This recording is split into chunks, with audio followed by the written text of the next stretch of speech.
स्तोत्र 120 उसके वाक्य 1 में स्तोत्रकार कहता है, मैंने संकट में प्रभु को पुकारा और उसने मुझे उत्तर दिया।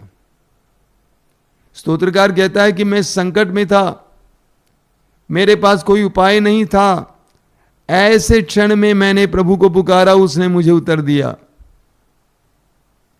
मैंने संकट में प्रभु को पुकारा और उसने मुझे उत्तर दिया। स्तोत्र 116 उसके वाक्य 3 और 4 में लिखा हुआ है, मैं मृत्यु के बंधनों से जकड़ा और अधोलोक के फंदों में फंसा हुआ था।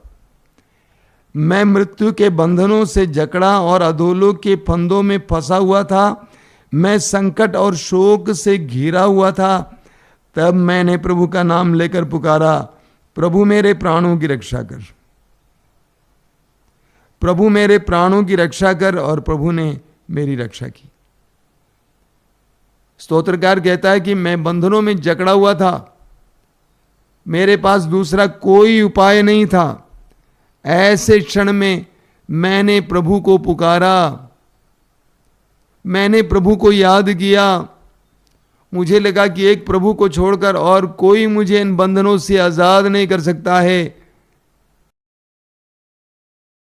हमारे जीवन में जब परिस्थितियां बिगड़ जाते हैं तब हम प्रभु की ओर अपनी आंखें उठाते हैं।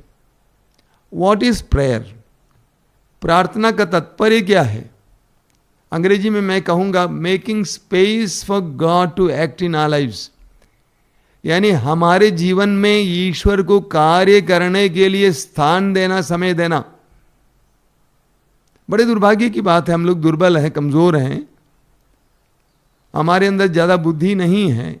इसके बावजूद हम नहीं चाहते हैं कि दूसरा कोई हमारे जीवन में हस्तक्षेप करे। हम नहीं चाहते हैं कि कोई हमारे जीवन में हाथ डाले, ईश्वर तो दूर।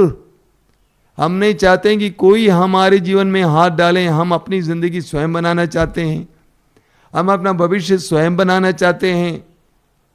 लेकिन प्रार्थना का तात्पर्य है कि ईश्वर के लिए हमारे जीवन में, हमारे परिवार के जीवन में स्थान बनाना, समय बनाना, ताकि प्रभु ईश्वर हमारे जीवन में कार्य करें।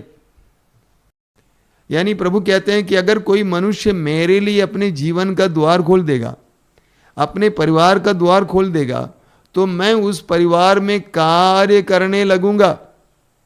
एक आदान प्रदान शुरू होगा, वहां पे मेरे कार्य देखने को मिलेंगे। तो हमारे जीवन में जब इस तरह की परिस्थिति आती हैं तो हमें भी प्रभु के लिए स्थान बनाने की जरूरत है, प्रार्थना में प्रभु के चरण में जाने की जरूरत है।